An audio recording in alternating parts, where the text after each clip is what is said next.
దానానాముత్తమం దాక్ష్యం ధనానాముత్తమం శృతం లాభానాం శ్రేయ ఆరోగ్యం సుఖానాం తుష్టిరుత్తమా.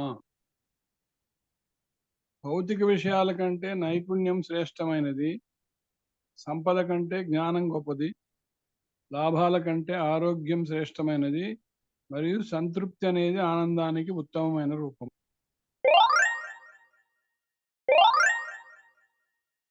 సత్యం చ ధర్మం చ పరాక్రమం చ భూతానుకంపాం ప్రియవాదితాం చ ద్విజాతి దేవాతిథి పూజనం చ పంథానమాహు త్రిదివస్య సంతః. సత్యం, ధర్మం, పరాక్రమం, ప్రాణుల పట్ల దయ, ప్రియవాదితం, బ్రాహ్మణుల, దేవతల, అతిథుల సపర్య, ఇవన్నీ కలిసి స్వర్గానికి మార్గమని సత్పురుషులు అంటారు. అస్తు మహోదయ. భాష అంటే ఏమిటో మనకు తెలుసు, దాని గురించి నేను చెప్పక్కర్లేదు. దాని ప్రారంభం జరిగింది ఏమిటంటే కేవలం కమ్యూనికేషన్ పర్పస్ కి ప్రారంభమైంది. ఇది మనకు తెలుసును, సంజ్ఞల ద్వారా అయింది, యాక్షన్ ద్వారా అయింది, హావభావాల ద్వారా అయింది, తర్వాత ధ్వనుల ద్వారా అయింది. ఆ ధ్వనులు భాష కిందకు వచ్చింది.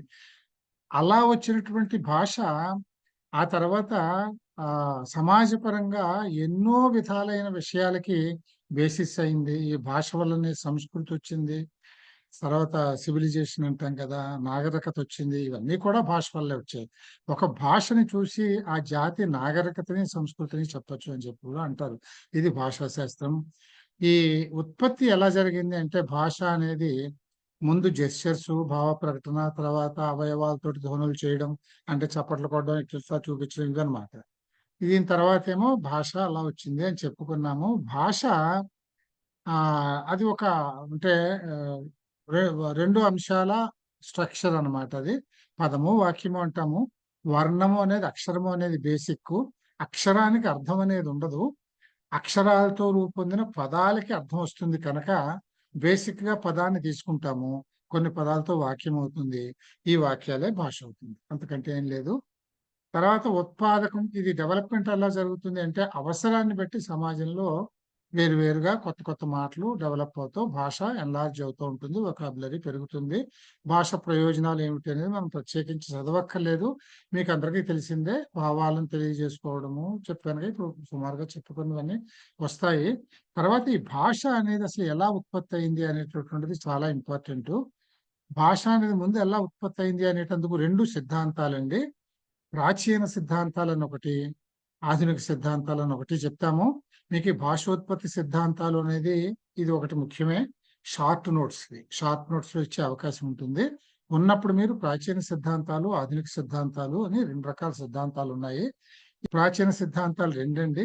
నిత్య శబ్దవాదం ఒకటిని, కార్యశబ్దవాదం ఒకటిని. నిత్య శబ్దవాదము అంటే మనకు తెలుసును, ఏమంటాం, న్యాచురలిస్ట్, సహజంగా వచ్చింది అంటే చార్వాకులు టైప్ అన్నమాట. ఏదైనా ఈ శబ్దాలు అనేటటువంటి, శబ్దాలు అంటే మాటలోని అర్థం, మన భాష. ఈ మాటలు ఎలాంటివి అంటే, ఒక మాట చెప్పాము భగవంతుడు అన్నాం అంటే ఒకటి మనకు ఒక అర్థం స్ఫురిస్తుంది. ఈ మాట ఎలాగో సహజంగా వచ్చిందంతే అంటారు, అంతే. ఇది న్యాచురలిస్టిక్ ఆర్గ్యుమెంట్ అంటాం. ఇది నిత్య శబ్దవాదం అంటే శబ్దాలు నిత్యాలు. ఇక్కడ నిత్యాలు అంటే అర్థం అది మనకి ఎప్పుడు వచ్చాయో ఏమిటో తెలియదు, ఆది తెలియనటువంటిది, అది ఒరిజినల్ గానే ఉన్నాయి అనేది ఇది ఒక వాదం. రెండో వాదం ఏంటంటే, వీళ్ళు రేషనలిస్టులు అనమాట. కార్యశబ్దవాదం. ఏది కూడా ప్రకృతిలో, ఇప్పుడు మనం సాంఖ్యం చూస్తాం, వేదాంతం ఏం చెబుతుంది, భగవంతుడి తమ సంకల్పం మాత్రంగా సృష్టి జరిగిపోయింది అని చెబుతుంది. కానీ రేషనలిస్ట్ ఒప్పుకోరు. సాంఖ్యులకు వచ్చేటప్పుడు అలా ఏం జరగలేదు, ఇట్స్ ఎన్ ఎవల్యూషన్ థియరీ, పరిణామ సిద్ధాంతం అని చెప్పారు దాన్ని. అలాగే ఇక్కడ కూడా ఈ మాటలు సహజంగానే ఉన్నాయి. వీళ్ళు న్యాచురలిస్టు, ట్రెడిషనలిస్టు. కార్యశబ్దవాదం అంటే ఏది కూడా సాధారణంగా రాదు, దాని అంతటా రాదు. ఎలా వస్తుంది? ఒక కారణం లేకుండా ఒక కార్యం రాదు. So it is only evolutionary thing. ఒక తయారైనది, అవసరాన్ని బట్టి వచ్చినదే, దాన్ని కార్యశబ్దవాదం అన్నారు. ఇది ఏమన్నారంటే, ఆ సమాజంలో ఉండేటటువంటి సభ్యులు వాళ్ళ అవసరానుసారం ఏర్పాటు చేసుకున్న సంజ్ఞలే భాష అయ్యాయి తప్ప ఇది సహజంగా ఉన్నది కాదు. ఈ రెండు ప్రాచీన సిద్ధాంతాలు. అసలు భాష ఎలా ఉత్పత్తి అయింది అనే దానికి. ఆధునిక సిద్ధాంతాలు అంటే, అసలు ఈ భాష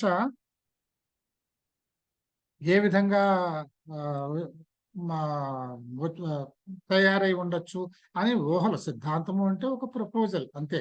ఆ ఊహలు ఏంటంటే బౌవౌ థియరీ. ఇవి ఎక్కువగా నేను చెప్పక్కర్లేదు మీకు.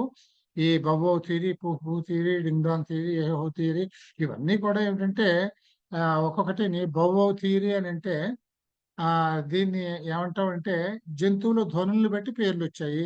మ్యావ్ మ్యావ్ అంటారు, చైనా వాళ్ళు మియా అంటారు. అదే క్యాట్, మనం పిల్లి అంటాం, ఇంగ్లీష్ లో క్యాట్ అంటాం, చైనా వాళ్ళు మియావ్ అంటారు. అంటే ఇది వీళ్ళు దాన్ని జంతువులు చేసే ధ్వనులు, కుక్కు అంటాం కోకిలని. ఇట్లాంటివి అన్నీ వస్తాయి. ఇటువంటి దాన్ని బౌవౌ థియరీ అన్నారు. కుహు థియరీ అంటే ఏమిటంటే ఇది మనం ఏదైనా ఒకటి చూసి అబ్బా అన్నామే, ఆశ్చర్యంతో ఒక సౌండ్ వస్తుంది, అది ఒక మాట అయిపోయింది. అయ్యో అన్నాం, ఒక విచారంతో ఒక మాట వచ్చింది.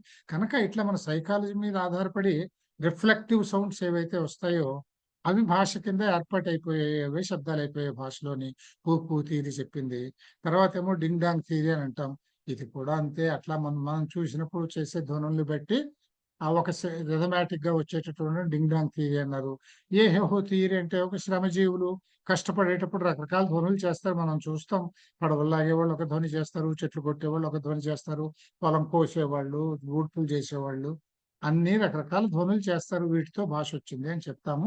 ఇవన్నీ నవీన సిద్ధాంతాలు భాష ఉత్పత్తికి అని చెప్పారు. తర్వాత భాషా శాస్త్రం స్వరూపం గురించి చెప్పాల్సి వస్తే, భాషా శాస్త్రము అన్నది చెప్పాలంటే అండి 19వ శతాబ్దంలో మ్యాక్స్ ముల్లర్తోనే ప్రారంభమైంది. అంతకు ముందు వర్క్ చేసినా వెలుతురులోకి రాలేదు. ముఖ్యమైన పనంతా కూడా 19వ శతాబ్దంలో ఇది ప్రారంభమైంది. భాషా శాస్త్రం ఉద్దేశం ఏమిటి అని అంటే, ఇది మనం పెద్ద చదవక్కర్లేదు. ఇది మీరు భాషా శాస్త్ర ఉద్దేశం చదివేయండి, చిన్నది, అదేమి ఇబ్బంది ఏం లేదు. అలాగే భాషా శాస్త్ర ప్రయోజనం కూడా మీరు చదివేయచ్చు, చిన్న చిన్న పాయింట్స్ ఉంటాయి అక్కడ.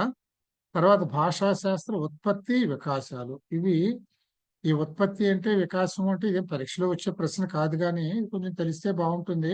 మొదటి దశ అంటే ఏమిటంటే వ్యాకరణాన్ని, అంటే ఒక్క భాషను పెట్టుకొని ఈ భాష ఏ విధంగా ఈ శబ్దాలు ఉత్పత్తి అయ్యి ఉండొచ్చును. ఎందుకంటే మీరు ఒకటి చూడండి, ఎప్పుడు కూడా మనం సమాజంలో భాష డెవలప్ అవుతుంది. ఈ డెవలప్ అయ్యేటందుకు ఏమవుతుందండి, ఒక కామనాలిటీ ఉంటుంది. అంటే అందరూ ఒక ఒక వస్తువుని చూసి ఒక మాట ఏర్పడింది అంటే అందరం అలాగే మాట్లాడతాం. అంటే ఒక పద్ధతి ఉంటుంది అక్కడ, ఒక సమన్వయం ఉంటుంది. అందుకని ఈ సమన్వయం ఎలా వచ్చింది, ఒక పద్ధతిగానే జరిగి ఉంటుంది. ఆ పద్ధతి ఏమై ఉండొచ్చు, ఈ శబ్దాలు ఎట్లా ఏర్పాటయ్యాయి, తర్వాత ఈ శబ్దాలతో వాక్యాలు ఎట్లా ఏర్పాటు అవుతున్నాయి, ఇది ఏ విధంగా స్టెబిలైజ్ అయింది భాష అనేటటువంటిది.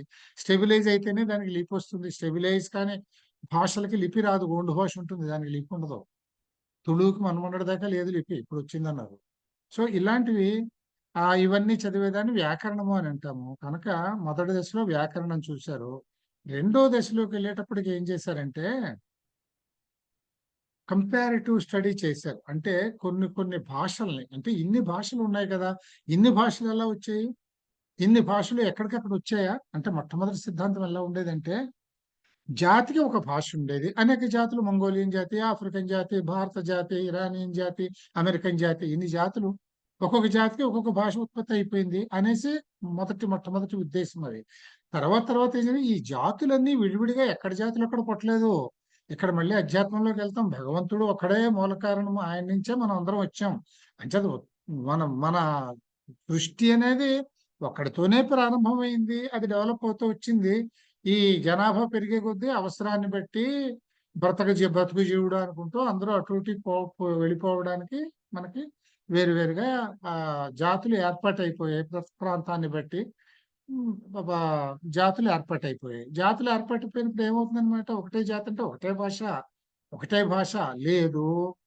భాష అనేది స్టెబిలైజ్ కాకముందే జనాలు విడిపోవడం మొదలు పెడితే వేరు వేరు రకాలుగా వచ్చి ఉండొచ్చు.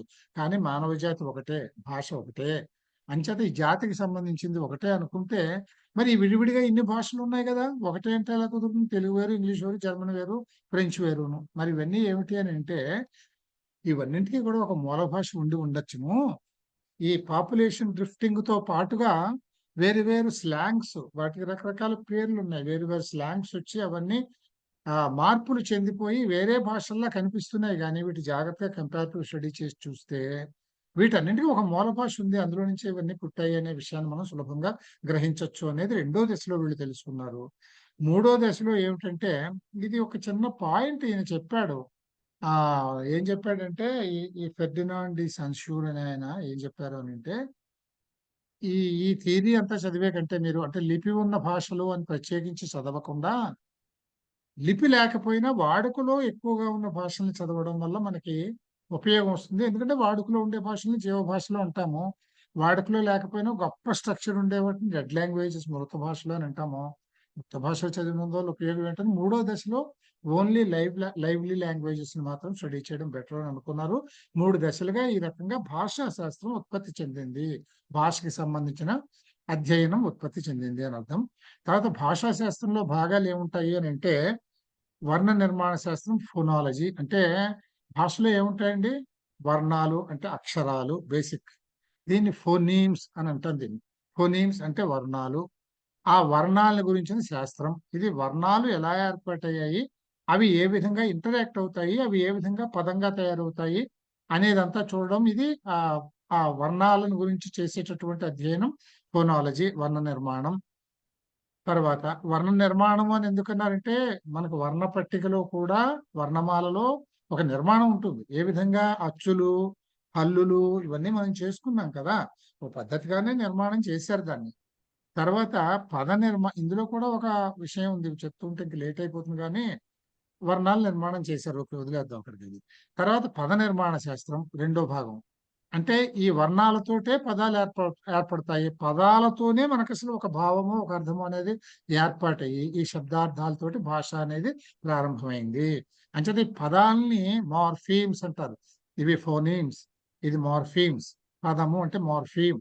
అందుకని science relating to study of morphemes is morphology. Study relating to phonemes is phonology. ఇట్లా అన్నమాట. తర్వాత కొన్ని పదాలతో వాక్యాలు ఏర్పాటవుతాయి. ఈ వాక్యాలతోనే భాషలు, గ్రంథాలు, వాంగ్మయం అన్ని వస్తాయి. ఇది సింటాక్స్ అని అంటాము. తర్వాత శబ్దార్థ నిర్మాణ శాస్త్రం.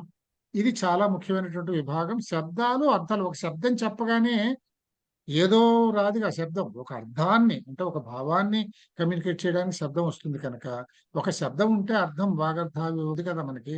దాని ప్రకారం శబ్దము ఉంటే ఆటోమేటిక్ గా అర్థం ఉంటుంది. ఈ రెండు విడదీయలేనటువంటి బంధం కలిగినటువంటివి.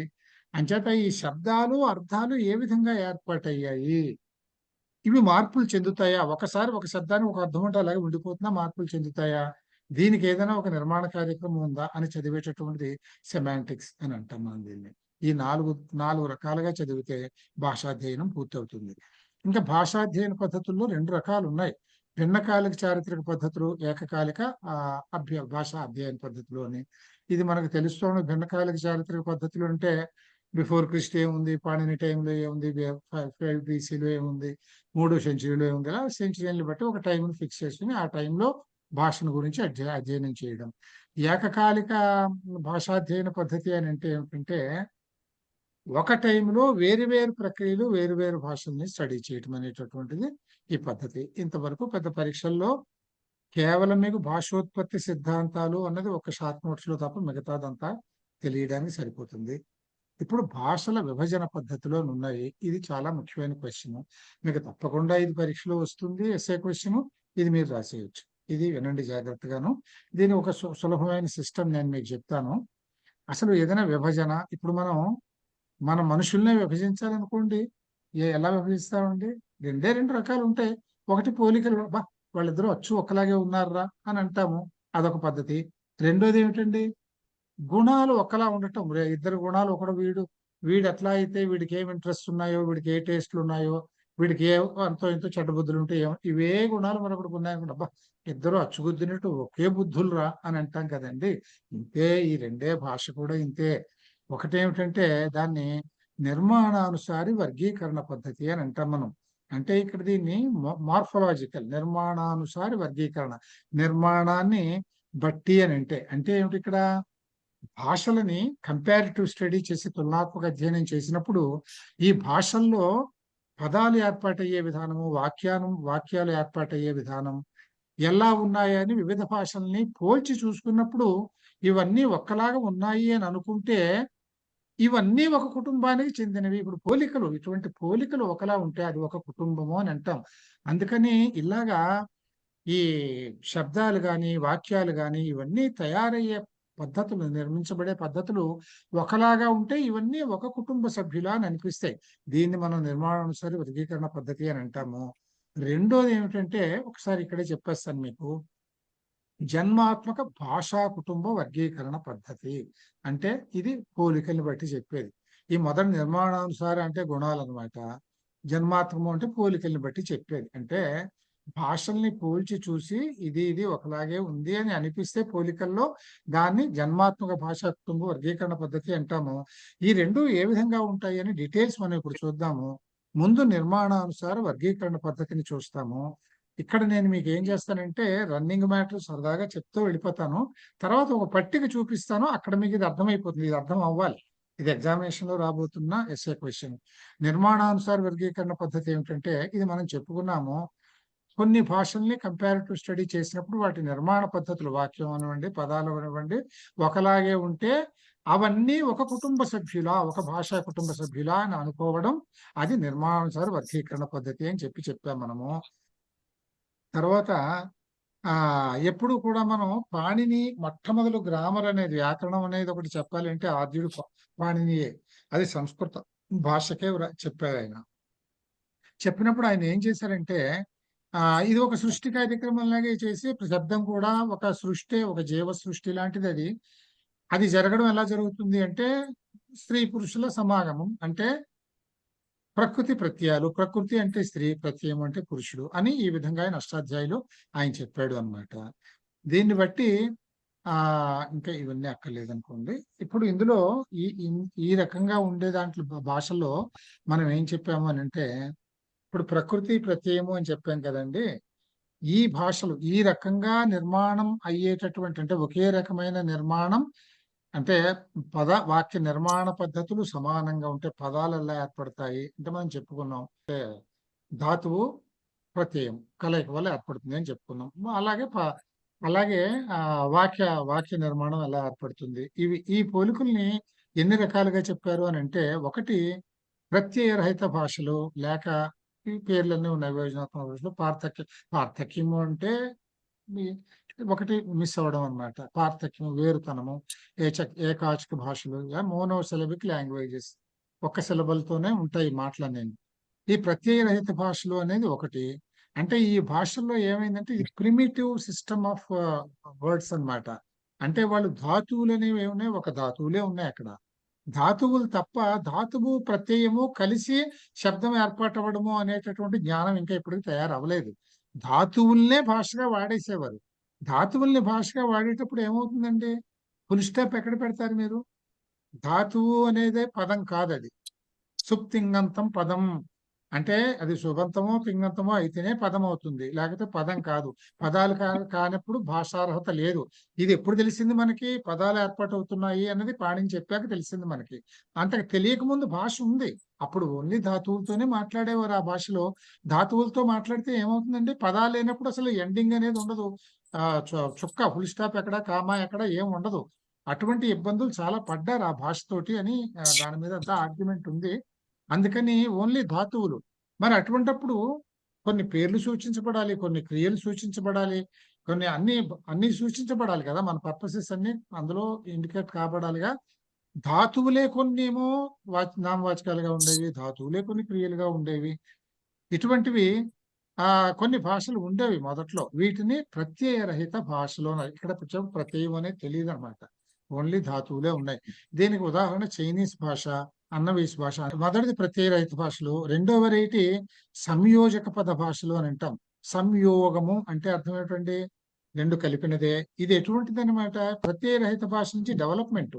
ఎందుకంటే ప్రత్యయరహిత భాషల్లో మనకి ఒక డిసడ్వాంటేజ్ కొంచెంగా చెప్పుకున్నాం మనం. ఏమంటే దానికి కరెక్ట్ గా మనం దాన్ని క్లాసిఫై చేసుకోలేము, అర్థం చేసుకోలేము, కమ్యూనికేషన్ అంత బాగుండదు. ఎక్కడ ఎండ్ అయిందో, ఎక్కడ ప్రారంభమైంది, వాక్య నిర్మాణం అనేది లేదు. ఇటువంటి వాటి వల్ల ఏమైందంటే మనకి సంయోజక పద భాషలు అవసరం వచ్చింది. అంటే ధాతువుల్ని ధాతువులుగా కాకుండా దాన్ని పదాలుగా మార్చి వాడినందువల్ల. అంటే అర్థమేంటి పదాలుగా మార్చడం అంటే, సుప్తింగంతం పదం అంటే సుబంతం చేయడం, సుప్రత్యయం చేసి తింగ్ ప్రత్యయం చేసి తింగంతం చేయడం. ఎందుకు చేశాము? ఒక భాషలో ఒక వాక్యం ఉంది అంటే మనం వాక్యానికి 3 లక్షణాలు కూడా మనం చదువుకున్నాం కదా. దాని ప్రకారం ఏమవ్వాలి? ఆ వాక్యంలో ఉండే శబ్దాల మధ్యన ఒక సంబంధం ఒకటి ఉండాలి. సంబంధం లేనివి 4 మాటలు పక్కన పెడితే అది వాక్యం కాదు. సరైన అర్థం కావాలంటే, వాక్యం కావాలి అంటే సంబంధం ఉన్న పదాలు ఉండాలి.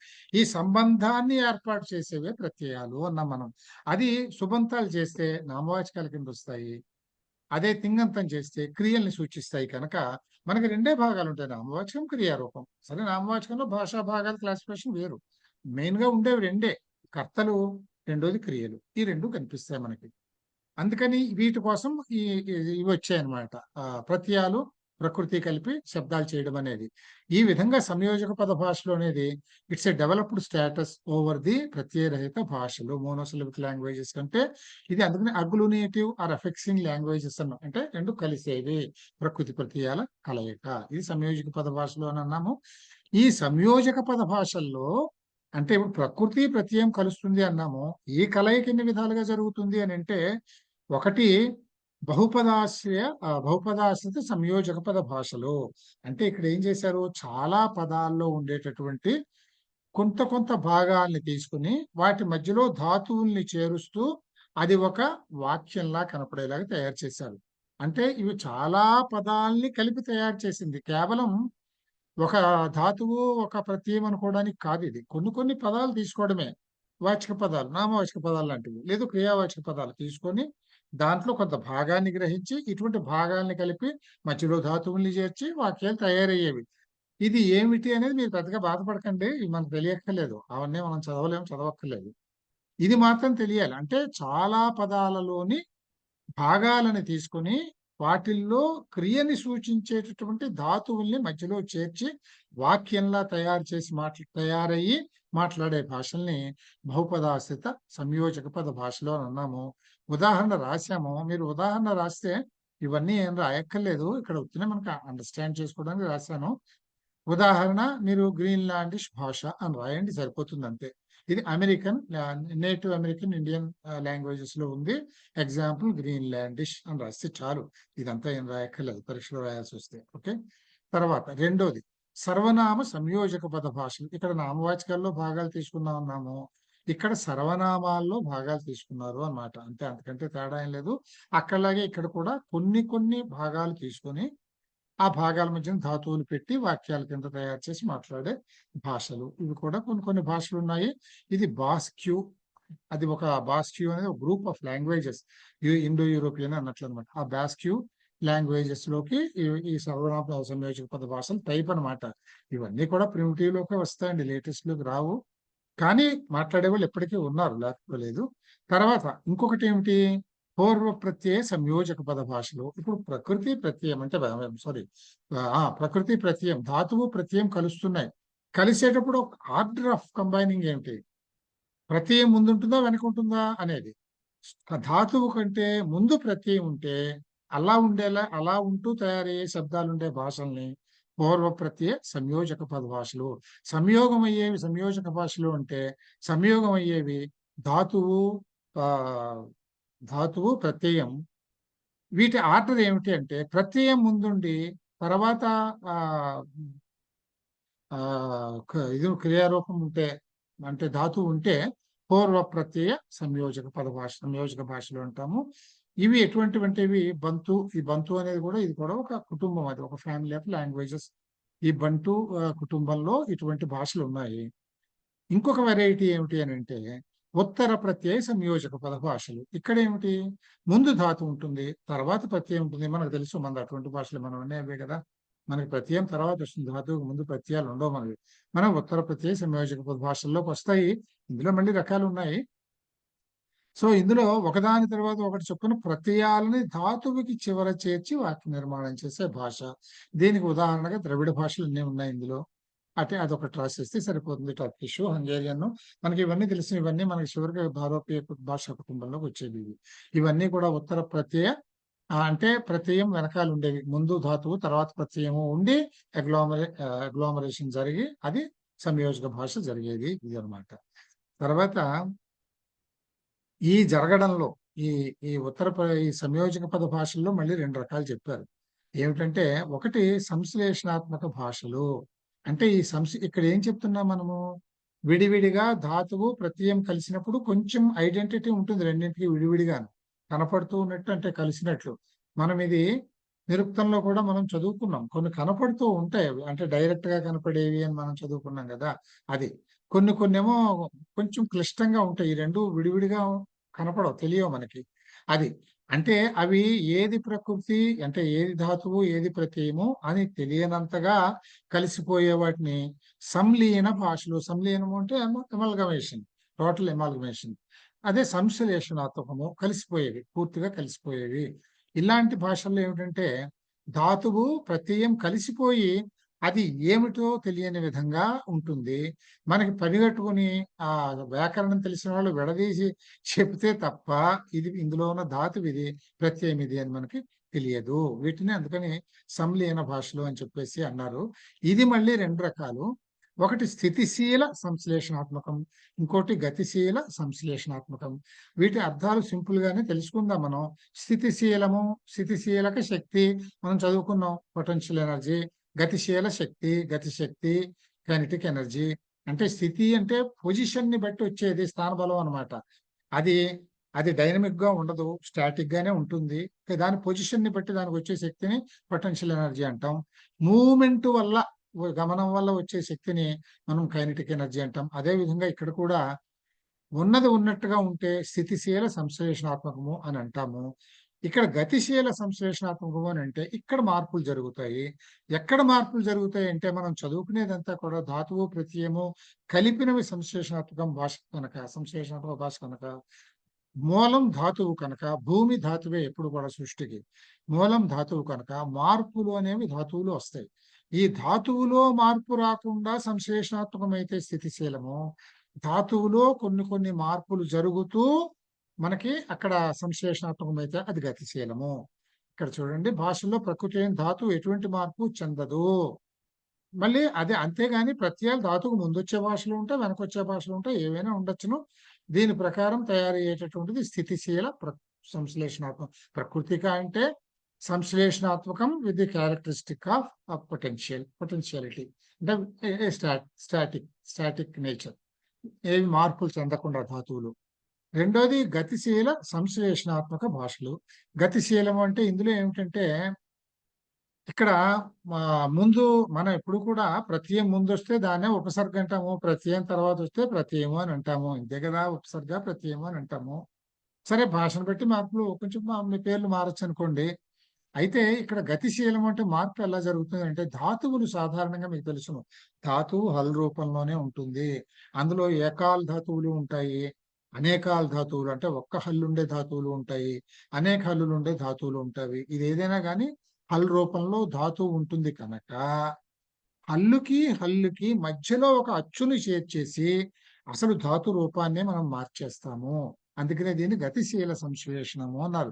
ఇక్కడ ధాతు రూపమే మనం మార్చేస్తాము. ఇలా చేసేదాన్ని గతిశీల సంశ్లేషణాత్మక భాషలో అని అంటాం. ఈ గతిశీల సంశ్లేషణాత్మక భాషల్లో మళ్ళీ రెండు ఉన్నాయి, సంశ్లేషణాత్మకము, విశ్లేషణాత్మకము అని. సంశ్లేషణాత్మకము అంటే ఇంకా పూర్తిగా ప్రకృతి ప్రత్యయాలు కలిసిపోయి వాటి డిస్టింక్షన్ అనేది మనకు తెలియకుండా పోతుంది. అటువంటి వాటికి ఉదాహరణ సంస్కృతము, జర్మన్ లాంటి భాషలు చెప్పుకోవచ్చును. విశ్లేషణాత్మక భాష అంటే ఇది కలిసేవే గాని ఇక్కడ విశ్లేషణాత్మకం అంటే విడిగా కలుస్తాయి. ఉదాహరణకి మనకి టేబుల్ పై కుర్చీలో అన్నాను అనుకోండి.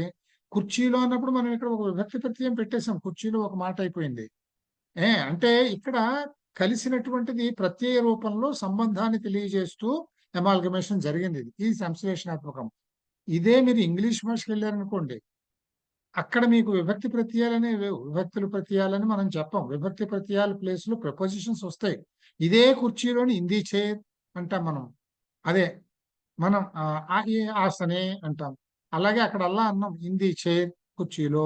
అంటే మనకి ఇక్కడ విడిగా మారిపోతున్నాయి. ఇక్కడ ఏం జరిగిందంటే ఇక్కడ విభక్తి ప్రత్యయాల స్థానంలో ప్రిపోజిషన్స్ కానీ ఉపసర్గలు ముందుండేటటువంటివి ప్రీపోజిషన్స్. అదే ప్రీపోజిషన్ అంటే లేదు, నా సర్వనామాలు కామన్ నౌన్స్ కానీ ఇటువంటివి వస్తాయి, ఇవి విడిగా వస్తాయి అన్నమాట. అంతేగాని ఆ సంబంధాన్ని తెలియజేసేది ఒక ప్రత్యయంగా డైరెక్ట్ గా శబ్దంలో అమాల్గమేట్ కాదు.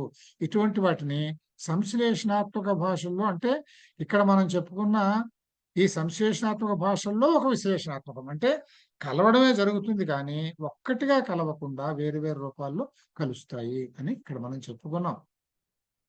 ఇక్కడ మీకు అర్థమైపోయిందండి ఇది.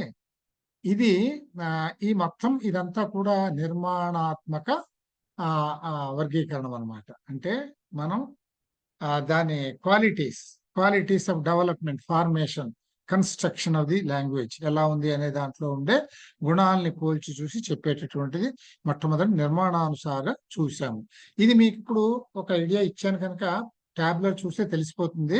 ట్యాబ్లర్కి వెళ్ళే ముందు ఇది కూడా చూసేద్దాం. ఇది చిన్నది. జన్మాత్మక భాష అని అంటే పోలికలు చూసేది. పోలికల్ని బట్టి ఓహో వీళ్ళు ఒకలాగే ఉన్నారు, వీళ్ళు ఒకటే కుటుంబం అని చెప్పుకునేది అనమాట.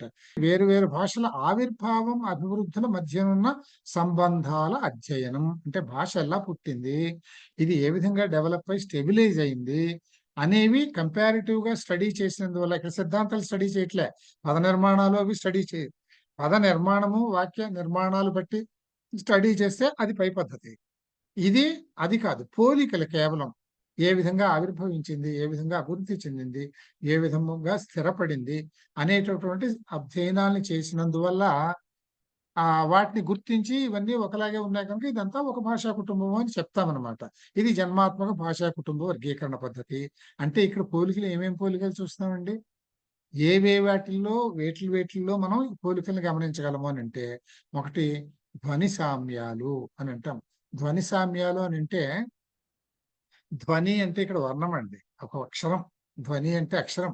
ఇక్కడ ధ్వని అని పేరు ఎందుకు వస్తుంది అంటే, మొదట్లో స్క్రిప్ట్లు కంటే ముందు భాష ఉంటుంది. ఎప్పుడైనా కానీ లిపి కూడా భాష కంటే ముందు ఉండదు. వ్యాకరణం లాగానే ముందు భాషే ఉంటుంది, అన్నింటికీ ఆది భాషే. భాష తర్వాతనే లిపి వస్తుంది. లిపి వచ్చినా రాకపోయినా తర్వాత వ్యాకరణం వస్తే లిపి అవసరం పడుతుంది. అందుకే మనం సంస్కృతానికంటూ ఒక లిపి లేదు. దానికి మనం దేవనాగరి లిపిని అన్వయం చేసుకుని మాత్రమే చెప్తున్నాం. అది సంస్కృతం లిపి అనకూడదు. అందుకే మనం సంస్కృతానికి లిపి ఏమిటంటే నాగరిని మనం వాడుకుంటున్నాం. నాగరిని చాలా భాషలే వాడుకున్నారు. అంటే ఇప్పుడు మరాఠీ ఉంది, అది కూడా దేవనాగరి లిపే. అంతే. వాళ్ళకి హిందీ ఉంది, అది దేవనాగరి లిపే. అంచేత ఒక లిపిని తెచ్చుకొని వాడుకున్నాం మనం. అంటే మనం ఒక సిస్టమేటైజ్ చేసి దాన్ని తెలుసుకోవాలి, ఒక సిద్ధాంతం ఏర్పాటు చేయాలి, వ్యాకరణం ఏర్పాటు చేయాలి అంటే లిపి కావాలి కనుక మనం అలా పెట్టుకున్నాము అన్నమాట. లిపి లేకముందు ధ్వనులని అంటే కేవలం శబ్దాల్ని బట్టి మాత్రమే భాష ఉండేది కనుక దాన్ని మనం ధ్వని సామ్యాలు అని అన్నాం. అంటే వేరు వేరు భాషల్లో ఈ ధ్వనుల యొక్క పోలికలు ఎలా ఉన్నాయి అని చూస్తాము.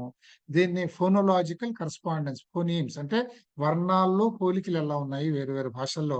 అలాగే పదపదాంశ సంధిగత సామ్యాలు అంటే పదాలు ఎలా ఉన్నాయి, వేరు వేరు పదాలు సంధించటం వల్ల, కలిసినందువల్ల ఏ విధంగా కలుస్తున్నాయి, ఎలా అవుతున్నాయి అనేటటువంటి దాన్ని బట్టి మార్ఫోలాజికల్ కరస్పాండెన్సెస్ అని అంటాము. మూడోది వ్యాకరణాంశ సామ్యాలు అని. అంటే ఇప్పుడు వేరు వేరు భాషలకి అందరూ వ్యాకరణాలు రాసేసుకున్నారు. ఆద్యుడు పాణిని గారు దీన్ని చూసే దీని తర్వాత వెంటనే గ్రీకుకి ముందు రాసుకున్నారు, లాటిన్కి రాసుకున్నారు, గ్రీకుకి రాసుకున్నారు, తర్వాత మిగతా భాషలకు వెళ్ళింది. సో అందరూ వ్యాకరణాలు రాసుకున్న తర్వాత ఇవన్నీ జరిగాయి కదా. ఇప్పుడు మనం ఇవన్నీ ఎప్పుడూ జరిగిపోయాయి. ఇప్పుడు మనం ఏమనుకుంటున్నాం, మనం ఒక కుటుంబంలోకి చెందినవి ఏవి అని చూడాలంటే వీరు రాసుకున్న వ్యాకరణంలో కామనాలిటీస్ ఏమైనా ఉన్నాయా. అందుకని కరస్పాండెన్సెస్ అంటే కామనాలిటీస్, పోలికలు అనమాట. వ్యాకరణంలో వేరు వేరు భాషల వ్యాకరణంలో ఉన్న పోలికలు ఏమిటి అని చూస్తాము. తర్వాత శబ్ద సామ్యాలు అంటే వొకాబులరీ కరస్పాండెన్సెస్ చూస్తాం. వొకాబులరీ కరస్పాండెన్సెస్ అంటే ఇప్పుడు ఒక ఉదాహరణ మీకు గుర్తు చేసుకోండి, అర్థమైపోతుంది. ఇప్పుడు మనం తెలుగులో మాట్లాడుకున్నాం, అమ్మ, నాన్న, అక్క, అత్త, మామ అంటాం. ఇప్పుడు ఈ రిలేషన్స్ మానవ జాతిలో ఉంటాయి కదండి. వాడు హిందీ మాట్లాడేవాడైనా, ఫ్రెంచ్ మాట్లాడేవాడైనా, జపనీస్ మాట్లాడేవాడైనా అక్కడ అమ్మ నాన్నే ఉంటారు, అక్కడ అప్ప చెల్లె ఉంటారు, వీళ్ళే కదా ఉంటారు. అలాగే నలుపు తెలుపు రంగులు ఉంటాయి, అలాగే వంకాయలు బీరకాయలు ఉంటాయి. పదార్థాలు వస్తువులు అన్ని కామన్ గానే ఉంటాయి కదా సృష్టిలో. వీటిని ఏ భాషలో ఎలా పిలుస్తున్నారు అనేది చూసి ఈ ఈ పేర్లలో పిలుపులు ఉంది. ఇప్పుడు మదర్ కి ఒక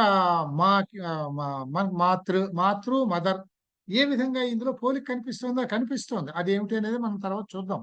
అంచేత ఈ విధమైన మాటల్లో వొకాబులరీలో అంటే సంబంధాలని తెలియజేసే common words in various languages. వీటి పోలికల్ని బట్టి ఒకలాగా ఉంటే ఒక కుటుంబాన్ని అని చెప్పొచ్చు. అంచేత ఈ 4 రకాలుగాను మనం పోలికల్ని చూసి ఇవి ఒక భాషా కుటుంబానికి చెందినవి అని చెప్పడం, ఇది జన్మాత్మక భాషా కుటుంబ వర్గీకరణ పద్ధతి అని అంటాం. ఇప్పుడు ఇగో ధ్వని సామ్యాలు, పదపదాంశ సంధిగత సామ్యాలు, వ్యాకరణాంశ సామ్యాలు. నేను మీకు బ్రీఫ్ గా చెప్పింది ఇక్కడ టెక్స్ట్ ఉంటుంది, మీరు చూస్తే సరిపోతుంది. శబ్ద సామ్యాలు, ఈ ఉదాహరణల గురించి మీరు ఇంట్రెస్టింగ్ గా ఉంటుంది, ఒకసారి చూడండి. కొన్ని మీకు అర్థమైపోతాయి. ఉదాహరణకు ఇప్పుడు శబ్ద సామ్యాలకి ఇక్కడ చూడండి.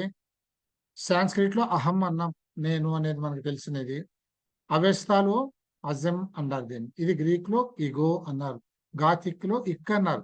యాక్చువల్ గా వీటన్నింటికి మూలమాట అహం కంటే వీటి నుంచి ఒక మూల ఒక కామన్ మూల భాష కూడా తయారు చేశారు. దాన్ని మనకి తర్వాత ఇండో యూరోపియన్ కి సంబంధించి చదువుతాం కనుక ప్రోటో ఇండో యూరోపియన్ అని పై లాంగ్వేజ్ అని ఒకటి కన్స్ట్రక్ట్ చేశారు. యాక్చువల్ గా ఆ భాష ఉందో లేదో మనకు తెలియదు, మాట్లాడినాడు ఎవడనో ఉన్నాడో లేదో మనకు తెలియదు. కానీ వీటిల్లో పోలికల్ని బట్టి ఇవన్నీ ఒక భాష నుంచి వచ్చి ఉంటాయి అనుకుంటే, ఆ భాష ఎలా ఉండి ఉండొచ్చును అని అనుకుంటే, దీని నుంచి దాన్ని తయారు చేశారు, అంటే నిర్మించారు. మూల భాష ఏది ఉండొచ్చునని దాని నుంచి కొన్ని మార్పులు జరిగినందువల్ల ఈ భాషలు విడిపడ్డాయి అని చెప్పి ఇక్కడ మనకి చూపించారు అన్నమాట.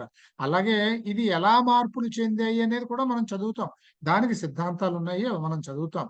సో ఇలా కొన్ని ఉదాహరణలు ఇచ్చాను, ఇది కూడా మీరు చూడొచ్చును. ఈ భాషల విభజన పద్ధతులు చూడండి. మొదటిది ఇప్పుడు చెప్పుకున్నాం, డీటెయిల్స్ చెప్పను.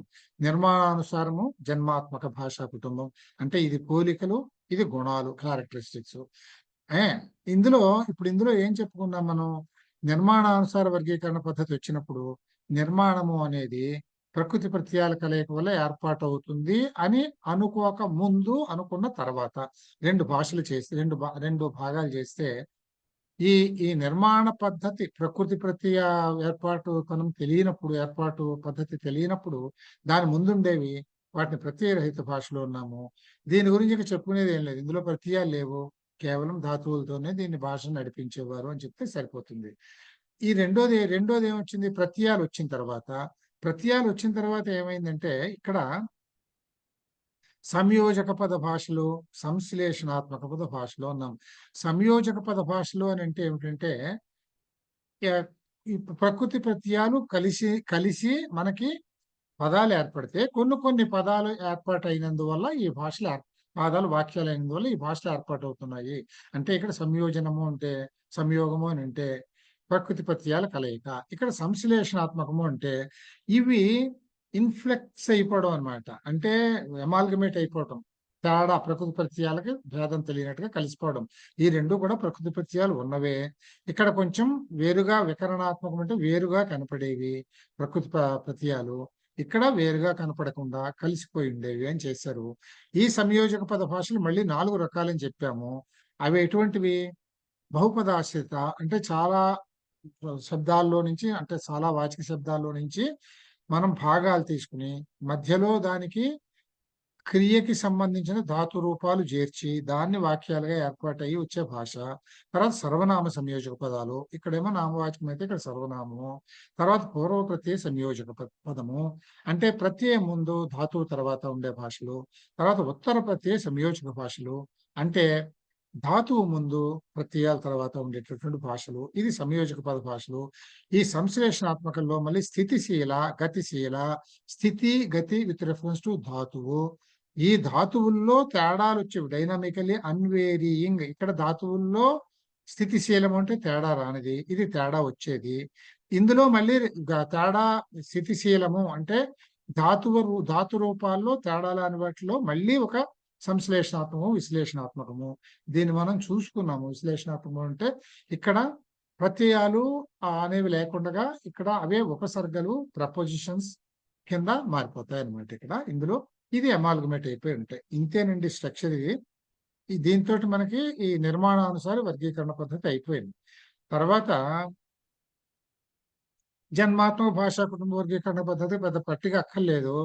జన్మాత్మక అంటే పోలికల్ని బట్టి చెప్పేవి. పోలికలు అంటే దేని పోలికలు అంటే భాషలో ఉండేవేమిటి? ధ్వని సామ్యాలు, అక్షరాల్లో పోలికలు, ఫోనీమ్స్ లో ఉండే పోలికలు, ఫోనలాజికల్ కరెస్పాండెన్సెస్.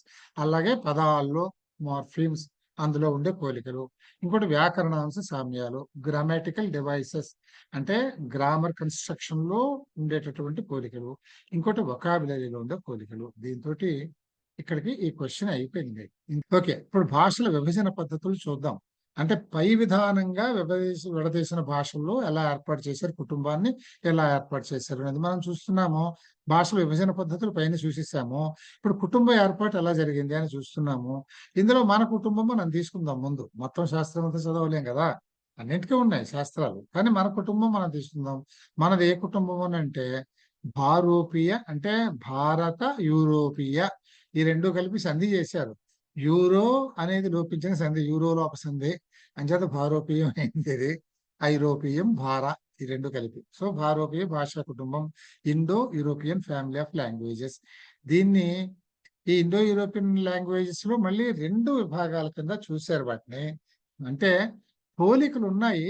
ఈ పోలికలు మళ్ళీ రెండు విభాగాల్లో ఒక్క దగ్గరగా ఉన్నాయి కొన్ని. అంటే ఇవన్నీ ఈ రెండు రకాల జాతులకి చెందిన భాషలన్నీ ఒక కుటుంబానివే అయినప్పటికీ దీన్ని రెండు విభాగాలుగా చేస్తే ఒక విభాగంలో వాటివన్నీ ఒకలా ఉన్నాయి, ఇంకొక విభాగంలో వాటివన్నీ ఒకలా ఉన్నాయి.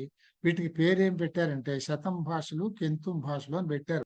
శతం భాషలు, కెంతుం భాషలు అంటే ఇది కెంతుం అని తెలుగులో ఇప్పుడు యూరోపియన్స్ చేశారు, జర్మన్స్ మోస్ట్లీ చేశారు కనుక అంతా వాళ్ళు ఇంగ్లీష్ లో రాశారు. పాపం వాళ్ళు మహానుభావులు అండి. వాళ్ళు సంస్కృతంలో మనని మించిన సోర్సు పీపుల్ని మించిన పండితులు అయిపోయి నేర్చుకొని వాళ్ళ భాష ఇంగ్లీష్ కనుక ఆ భాషలో చెప్పారు వాళ్ళు. అది అక్కడ జరిగింది. మన భాష ఇక్కడ ఉన్న వాళ్ళు ఎవరు అంత కృషి చేసిన వాళ్ళు లేరు మొదట్లో. వాళ్ళ ఎక్స్పోజర్ వేరు, మన ఎక్స్పోజర్ వేరు కదా. మనం వెనకబడిపోయాం, బానిసత్వంలో బతికేసాం కదా, మన స్వతంత్రం లేక మనం చేయలే.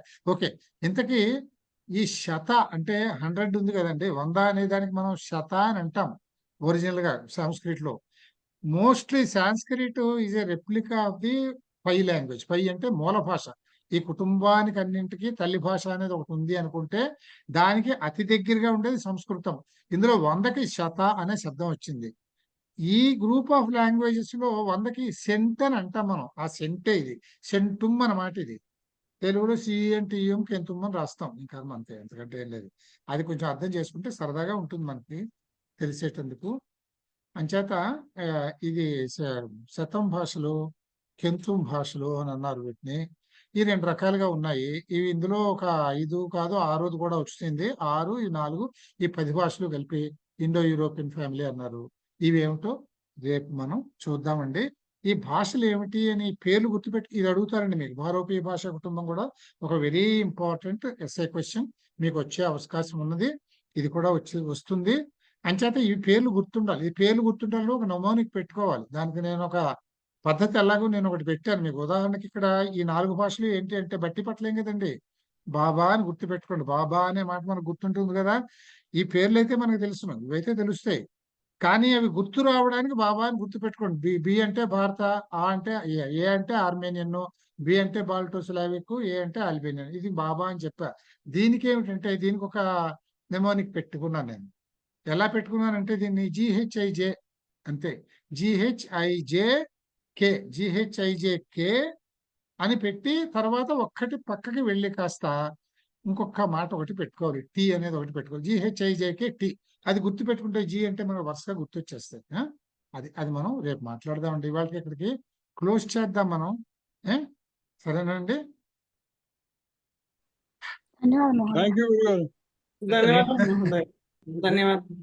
ధన్యవాదాలు. Thank you sir.